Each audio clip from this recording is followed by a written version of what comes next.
Bear Grylls, and I'm going to show you what it takes to survive in some of the most dangerous places on Earth. Now I'm on the trail of the magical monk tree. I'm going to build some fires and eat a variety of shit along the way. This whole forest is wild, and there's so much shit down there. The anticipation has made me semi-erect. Semi can soon turn to fully, and that can be fatal. An erect cock could easily get snagged on a harness. Now it's full up with blood, and this place is gonna be fully erect. Now I'm fully erect, I'm gonna have to use all my mind power to get back to flaccid.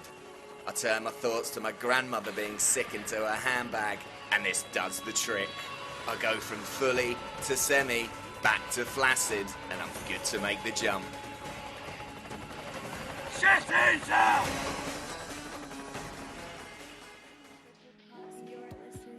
Ladies and gentlemen, welcome. Yo!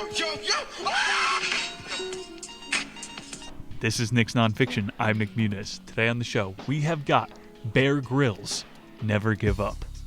Despite a free-falling parachute in Africa, where he broke his back in 3 places, Bear did not give up. This guy sleeps inside of dead camels. He uses seal skin to make wetsuits. He drinks moose blood. Today we're talking about one of the youngest mountain climbers ever to reach the summit of Mount Everest.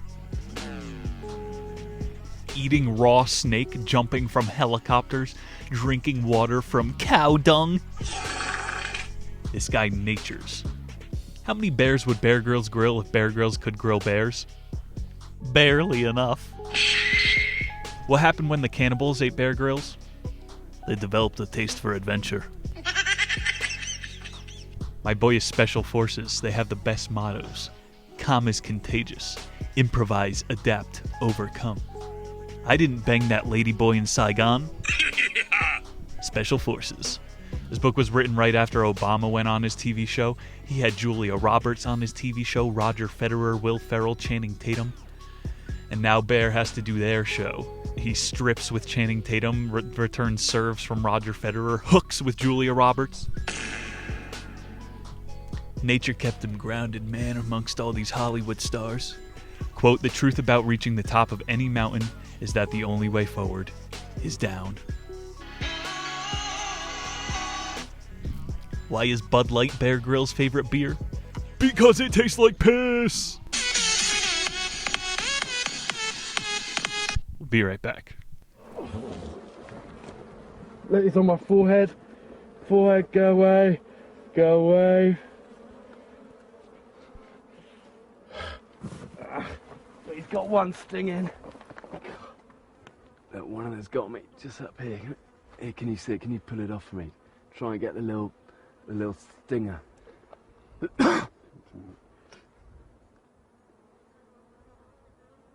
And that's what you want to pull out. You go and see that, and that's where they deliver it. But you know, one sting for a load of honeycomb isn't too bad. It's been quite a brute of a bee sting, this. It's made all of, you know, this part of me swell up. I feel a bit like the Elephant Man. It's actually quite hard though to see out of this eye. It feels like a bit of a price to pay for a bit of honey. But if you risk nothing, you gain nothing. The irony is, out of all the massive, lethal, aggressive man-eating crocs and snakes and alligators I've dealt with over the years, the one that gets me is a bee. It's typical. About the author, Barrington Grillsworth. That's what his real name is. Harry shit on Instagram, patreon.com/niche. Check it out. Free memes. Top tier bonus content. We've got some failed hikes over on the Patreon from the summer. Quote, trained from a young age in martial arts, Bear Grylls went to spend 3 years as a soldier in the British Special Forces as part of 21 SAS. It was here that he perfected many of his survival skills. He loves to pit himself against Mother Nature. A golfer hits a golf ball off the fairway, It lands in a big field of flowers. He's winding up for a shot and hears a voice behind him say, "Please don't hurt my buttercups." The golfer turns around. He sees a woman in a flowing robe. "Who are you?" he says. "I'm Mother Nature, and if you don't hurt my buttercups, I'll give you all of the butter you want for the rest of your life." Golfer thinks about it. He goes, "Okay. Well, where were you on the 5th hole when I hit my shot into the pussy willows?" Unlimited lifetime pussy. We'll be right back. Book I tell anybody to read is The Power of Positive Thinking by Norman Vincent Peale. That's the beginning. You've got to fix this. The difference between successful people and non-successful people is this. The second book is The Magic of Thinking Big. So The Magic of Thinking Big taught me right away, man, Steve, you got to elevate your thought process. Don't aim low, aim high. Aim for the moon in case you miss, you still be amongst the stars. Told I would never be nothing. I flunked out of school. I'm on my 3rd marriage, lost everything I've owned twice. I've been homeless and lived in a car for 3 years. Prayer changes things. Chapter 1, Bear Grylls, Never Give Up. You're in. Get it?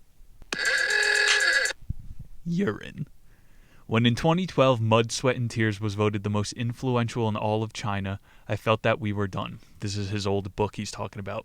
Good job, team. We'll order a few pina coladas, as customary in our crew. A mountain of pizza, always. Then tomorrow we get back to work. On to new territories. New mountains. They even like Bear in China. So, I mean, you could say his career is Disney-fied. Nick, this isn't edgy enough. He's been to the edge of the earth. And that'll be chapter 5. Remember, sit on the summit too long and you die. A fundamental Everest lesson. And from the top, as I said, the only way is down. Some people might feed off of success. I don't. I actually struggle with it. It feels indulgent. It makes people slow. I see it often, and I'm always too aware of the reality of the many factors that allow success to happen. Pretty savage. And again, people already wrote this guy off because he's made billions from Disney. He's got some good messages. Maybe money makes you slower, always wanting more and more money. That's the only thing you care about then. So yeah, we're talking hippie today. Like if you have a savings account, that's always a cushion. No one's as hungry as the lone wolf.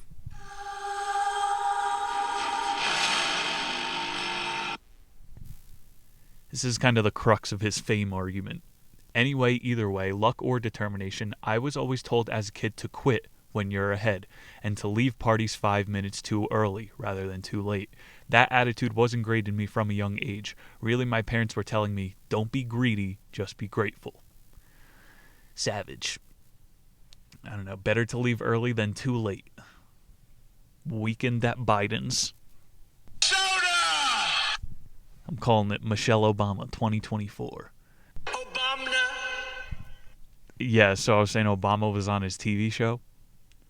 What if he took Biden camping? That's definitely funnier. I'm not sleeping on the ground, Jack. Where are all the kids for us to sniff? When do we get ice cream? Joe Biden camping? You gotta be a savage outdoorsman for the president to want to camp with you. Bear Grylls, quote, I have no idea if he was right, but eventually I went along with it anyway. Rob's US TV idea, Ultimate Survival. It's moving the story forward, what happened between this book and last. So we'll get to his stories, but I'm just trying to say before we get started, Les Stroud did it first. Survivor Man, that's the OG show. If you're asking me who my GOAT is, I download old Les Stroud episodes. I watch that shit in my tent when I'm camping. The director's cut, he tells you how to survive, bruh. So Les was the first guy to take 50 pounds of camera equipment into the woods by himself. Bear Grylls has like 4 cameramen. It's definitely a different game. Back to Bear. I could begin with the self-induced enema on the raft that I made myself on the Pacific deserted island. Homie, you're sticking shit up your ass on an island? How are you alive? Or that log that snapped under me while crossing a 100-foot ravine in Alaska. Or the pit viper that bit me in Boreno jungle. Or the catfish noodling in the alligator-infested swamps of Alabama. Or maybe one of the close encounters with saltwater crocs in the Australian Northern Territory. Or being buried in an avalanche or caught in a rock fall. Perhaps the improvised wetsuit I made from rotting seal carcasses, or the urine-drinking, feces-munching, porcupine-hunting, tarantula-chewing, river-rapid-running, mountain-climbing, free-falling, water-landing moment.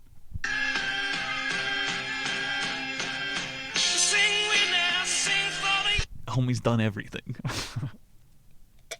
I've been asked more times than is imaginable, do I really drink my own urine? Urine. I don't know what it's with folks, disbelief mostly, and an insatiable appetite to know what urine tastes like. Well, the answer is yes, I have, and yes, it is terrible. But no, definitely no, I don't drink urine for fun, or for health. Oh, some people, though. Although there are some people out there who seem to swear by it, I'm not one of them, but I have drunk it a bunch of times in the name of survival. And the answer to the question, what is it like? It stinks. So one time I was in my tent, like 2 a.m. I wake up to pee. I peed in the wrong bottle, get up at 3 a.m., swig, and I drunk my own piss. I drank my own piss. It was like hot apple cider. You remember the heat stays with you because you're not expecting tea. And that shit stinks, dude. I had like camel pee. It was syrup because I was out there dehydrated. Did you know camels can drink 200 liters of water in 5 minutes? Been watching a lot of animal documentaries. Camels. So yeah, Bear drinks his piss. Warm, salty urine is not designed to taste good, especially if it's been stored in the skin of a rattlesnake while crossing a desert. Mixed with blood and snake innards, that urine took on a taste of its own that I'm not keen to repeat in a hurry. Then again, survival rarely tastes good and almost always hurts. Stinks, leaves you in a little beaten up. That's the reality of the wild for you, and most certainly the reality of survival. It can make you suffer, but there's part of me that loves that. Have you heard about this? Have you seen this urine therapy? I just made a joke about it. Maybe the fountain of youth is the golden fountain. I looked it up. People say lessened arthritis, cleared allergies, no migraines, indigestion cures. I've only ever done it in my tent. Look into it. Life can be sanitized nowadays. We shy away from the struggles and reject the broken, the fallen, the unconventional, and the not fit for purpose. For the survivor, for humankind over millennia, those things mean opportunity. Good survival means thinking left field, digging deep, doing the unimaginable. And yes, it might hurt, probably will sting, but in terms of staying alive, the reward always gets to be the person can dig the deepest. You find new levels of yourself, even the first time you go camping. So anyway, yes, urine tastes bad, but it could save your life if you aren't well hydrated. Don't waste clear pee is the principle, because in a survival situation, staying hydrated is right up there in terms of your priorities. Pee, priority number 1. Only the real bushmen drink their own urine. I always remember when our eldest son Jesse was about 8. I was doing a workout outside, smashing some burpees, press-ups, clock-taking, high-intensity, water bottles beside me, working at my max. It's always been that way. I like my workouts. Fast body weight circuits that build strength, flexibility. Functional fitness helps me do my job. Anyway, Jesse walked past and asked him between burpees to do me a favor, quickly refill my water bottle. He picked up my empty bottle, scurried aside, returned with the bottle with a smile. I finished up my set, hands up, sucking in air. "Thanks, champ," I mumbled as I took the water bottle. I unscrewed the cap, drank deeply. So good. So salty. I spat it out violently. Instead of water, I had taken a mouthful of Jesse's warm pee. What? Why? No! Jesse said, "But you love drinking pee, Papa." What would you do? Ground your son for eternity? So yeah, it's not a habit. He's going to drink pee when I have to. It would be tempting to say those camel intestines or frozen Siberian yak eyeball full of blood, fluid, and gristle. Then again, the New Zealand giant wetted insect was off the scale. Or maybe it would be live scorpions, which are always terrible. Full of some weird yellow goo. Elephant dung, buried, scraped from bear feces. Skunk anus and rat brain were low points, but they all pair in comparison to raw, swollen goat testicles. Oof. Chapter 2, Siberia. Tonight on the menu we have swollen goat testicles. If you had to pick one place on our planet that is brutally unforgiving in its harsh, cold, desolate conditions, then Siberia in December would definitely be your top 3. Probably top 2. It's a long way away from anywhere, difficult to get to, and as a survivor, an equally hard place to get out of. It took me to the Edge. The Edge? That's a kick-ass nature movie.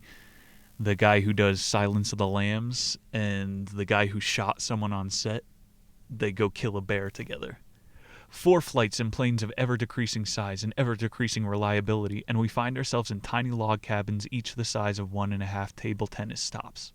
With a single bed and a small iron stove for warmth in the middle of the taiga forest, we're in the deepest of Siberia. Another good recommendation.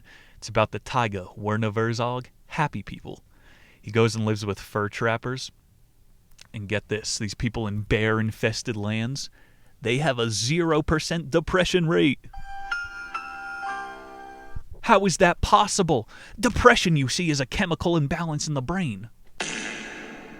What chemical? What imbalance? It's a chemical imbalance. You need to take my SSRIs. Depression is environmental. How could there be 0%? These people that live in nature, go watch that doc. I remember one freezing Siberian night, cameraman Simon Rayo and I were curled up in our sleeping bags on thin roll mats, laid on the deep snow under a tree. Neither of us were sleeping, and every hour or so we would prod into the temperature dial on his camera bag. I know it's cold, Simon. I've got snot frozen to my nose and it hurts to breathe. His face would be smashed through a small gap in his bag, exposing just the tip of his nose and grinning lips. Minus 42. That's epic. It's impossible to be sad for some reason, even when you're shivering on the ground. It's like funny. Move fast, don't hang around. It was the DNA of our time, especially in the extremes of temperatures. It was when the whole notion of no second takes, pure necessity, get it or don't. We're not doing that again. Moving on. I like his technique. A finishing trawler knocked me off my feet as I balanced on a small iceberg, hopping to grab onto it. A thin rope ladder climb lowered me to the ship's side. I only just caught the rope and avoided being crushed and sliced into between trawler and berg. Bear Grylls was almost crushed between a boat and an iceberg. Trolling.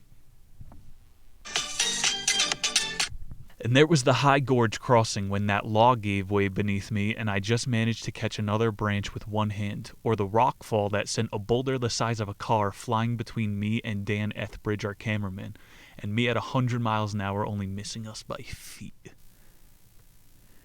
Some better advice. The lesson was don't play the odds for too long. Remember, quit when you're ahead. And what you can plan well. Do once, don't screw it up. Or else. It's the or else part that Mother Nature can be very unforgiving. And when things go wrong, they tend to go wrong fast. It's like people complain about getting lost. If you don't spend 30 minutes looking at a map before, you deserve to get lost. Whatever. Preparation. You know, opportunity is what happens when preparation meets hard work. Another one. Never bound down as a sheep to a wolf. Another one. Quote, the Siberian river crossing went well. We didn't die. We all delivered on our jobs. Simon was caught in the action. Dave kept Simon safe. The microphone worked despite the water, so on. The Royal Navy said the team worked, but we had never had much time to take stock and say well done to each other. The pace was always so fast. 12 days in a country, 2 episodes to nail. Keep it moving. Damn. So he's not really enjoying the nature, but I'm thinking even doper. He's got a team of SEALs out there. Their weapons are their cameras. Once out of the river, it was on to digging a snow cave, making snares, climbing cliffs, sledging down huge 1,000-foot snow faces on an animal carcass, and drinking flesh blood from a yak's neck. Then chasing down the Trans-Siberian Express train and skydiving from an old Russian M17. We would never have got permission for a jump in weather conditions like that in the UK, but in Siberia? Here's my third final recommendation bombshell for the chapter. The Siberian Great Wall. China's got a Great Wall. Now Montana's got a Great Wall. Russian dudes are finding this giant wall out in Siberia. Final quote.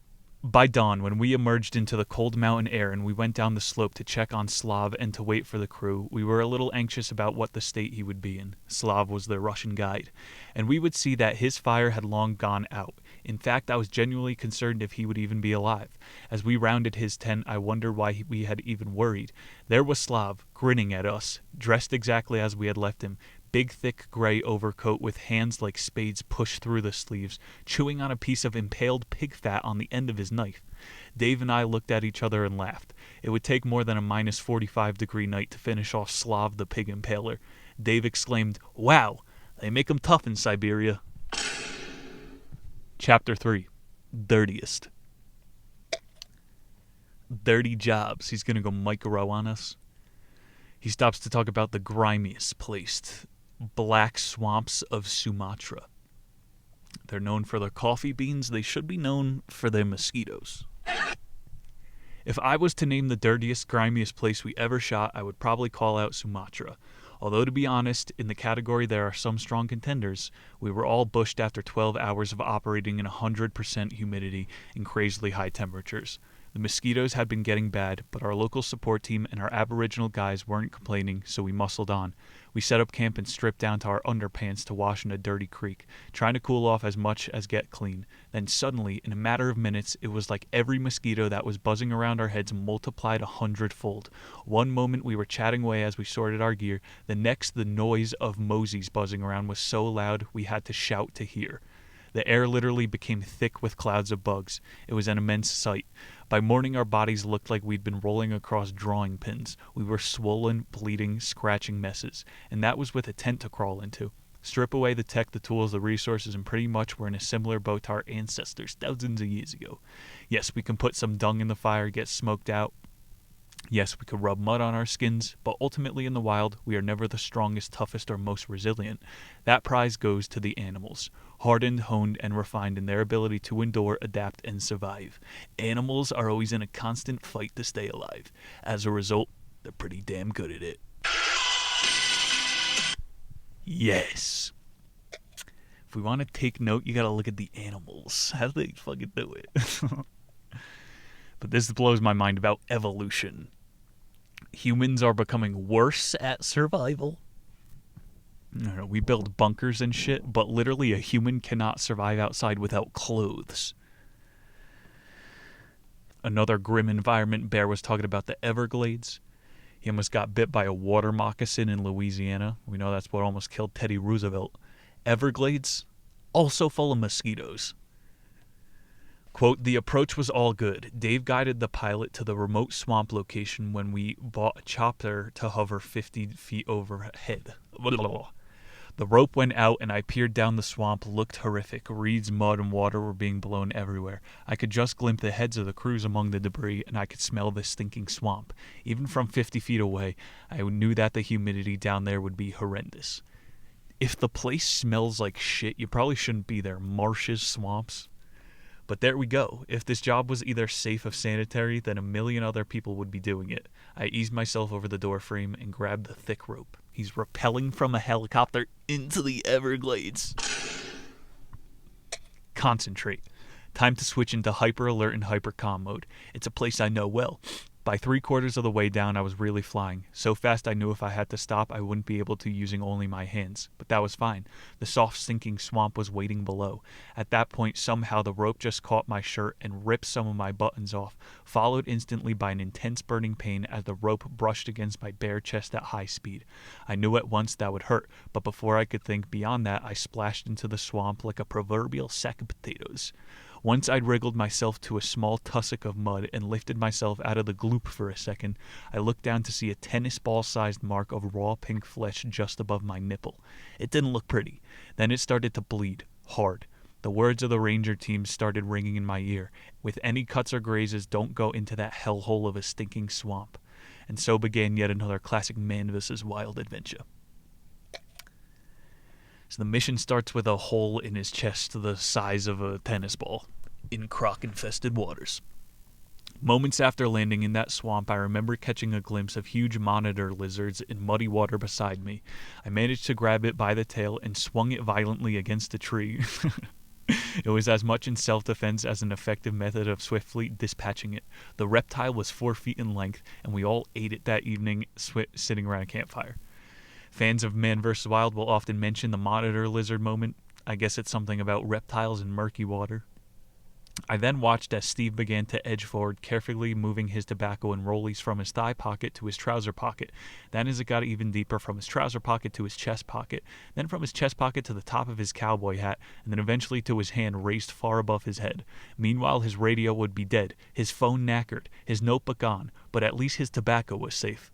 I love it. That's another great image I always carry with me. Up to his neck is crap, yet always smiling, and his arms outstretched above him holding his backy. Priorities? Every day in truth was stacked full of little moments like this. As I look back, it's the little things that stand out strongest in my memories. People's quirky habits, worried looks, moments of quiet struggle, and then times of outright laughter. I also remember one particularly close call in a jungle river a few days later, once we had transitioned out of the swamp to higher ground. The river was in full flood, and we were down to a small skeleton crew for some reason I can't recall.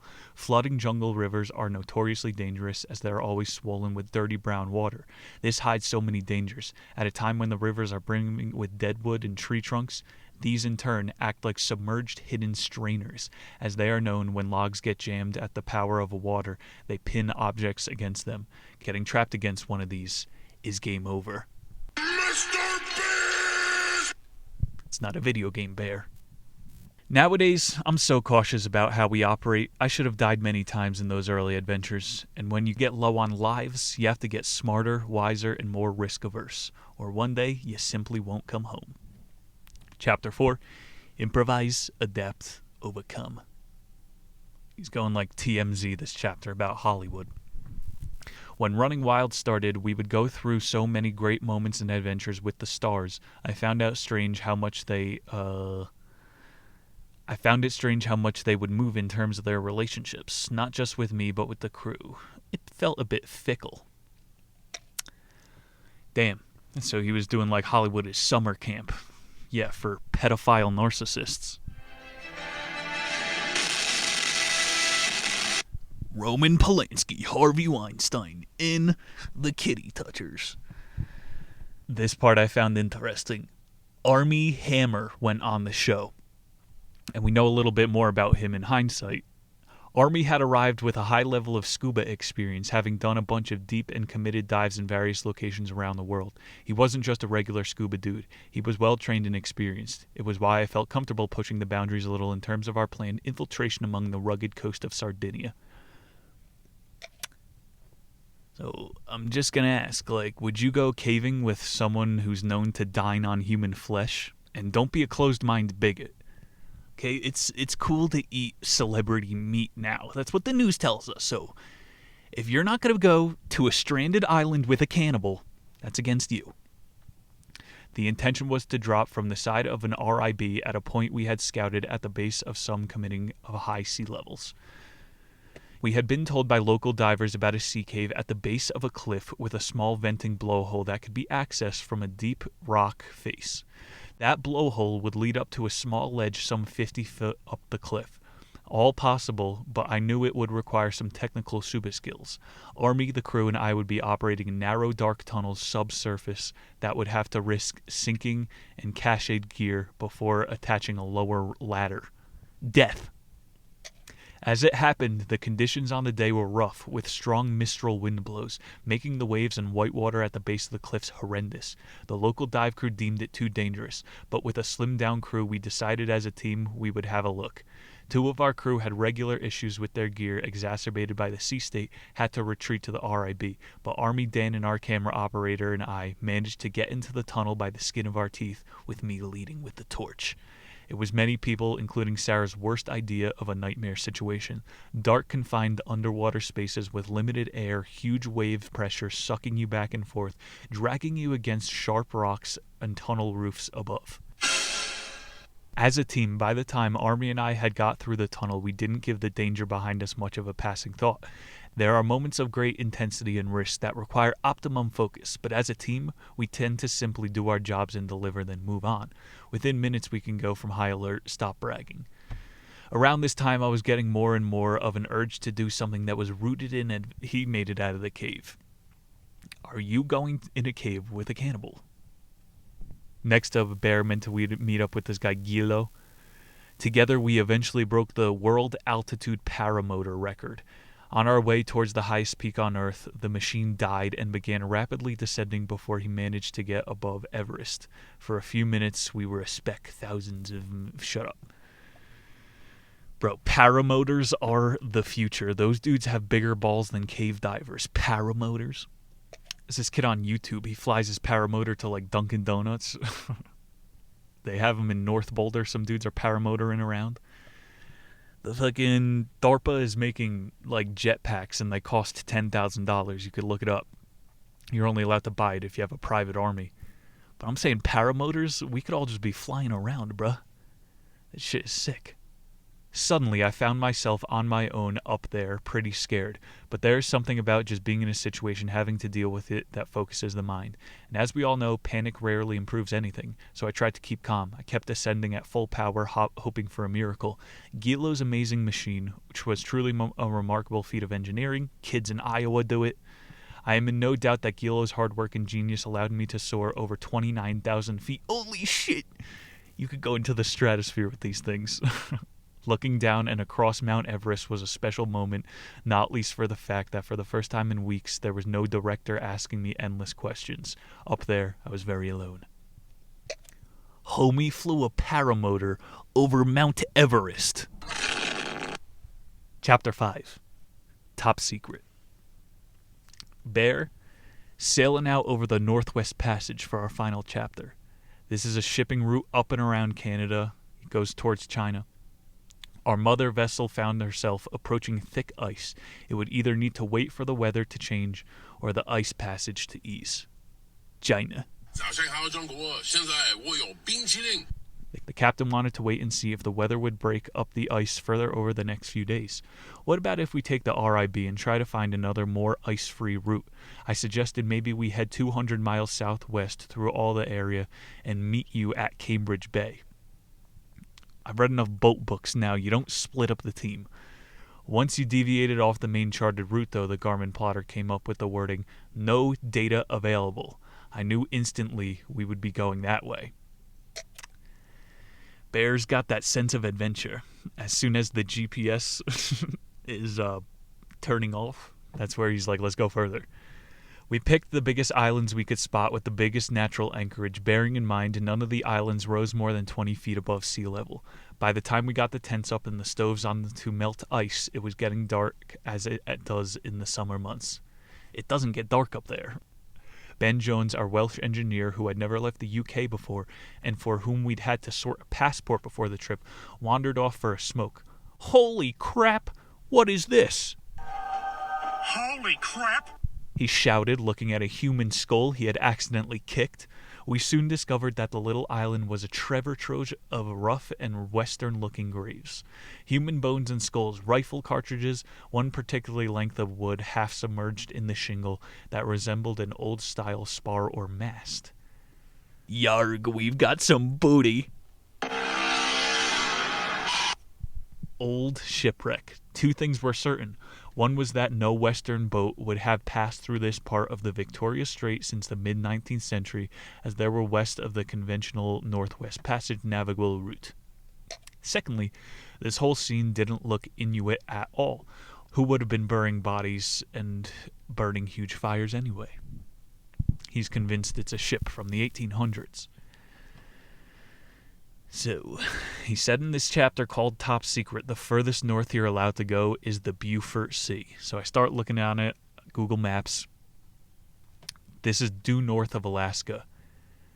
By the time we swung into the shelter of Pierce Point, we were done. The battering of the sea and the long hours had taken their toll, but the team had done amazing work. The other final cool thing we discovered up in the Arctic, tucked away down the end of a very remote inlet in shallow hidden territory accessible only by small craft, was a clearly functioning military base. So maybe humans are better at survival than animals. You got nuclear bases on the North Pole. The place consisted of a cluster of ice and weatherproof buildings, marked pathways, monitoring equipment, aerial radar, antennae, and carefully arranged and connected buildings. The bunkers were made of corrugated shiny metal, all dome-shaped and sunk into the permafrost. We had a good look around and then got the fear that we were being watched, so we didn't hang around. The many CCTV cameras, keep out, this station is monitored 24/7 signs did the job. I know there's a base in like Iceland where they have every single seed to repopulate. No doubt the US and Canadian military keep many covert places like this in remote parts of the Arctic and beyond. My favorite meme, I think I've used it on the Patreon. It's the kid after you go on a roller coaster ride. He's trying to block you from taking pictures of the screenshot. And the caption is Google Earth trying to block out the North Pole. Anywho. The U.S.'s northmost military installation, you can look this up, Thule Air Base. Thule. So from the start, you're being made fun of by the Thule Society. But, yeah, just fucking be a curious person like Bear Grylls. Life is strange like that, too fast sometimes, but it had been a great trip and the perfect antidote to the constant cameras and the pressure of having always to be on. But now more than ever, I wanted to be part of helping other people to find their own adventure.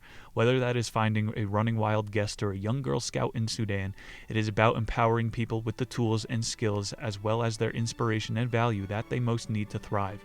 Improvise, adapt, overcome. There you have it, Bear Grylls.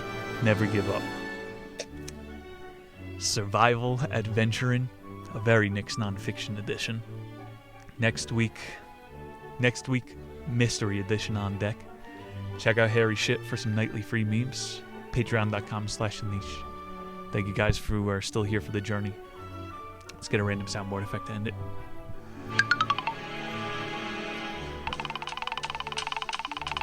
Nick Muniz signing off.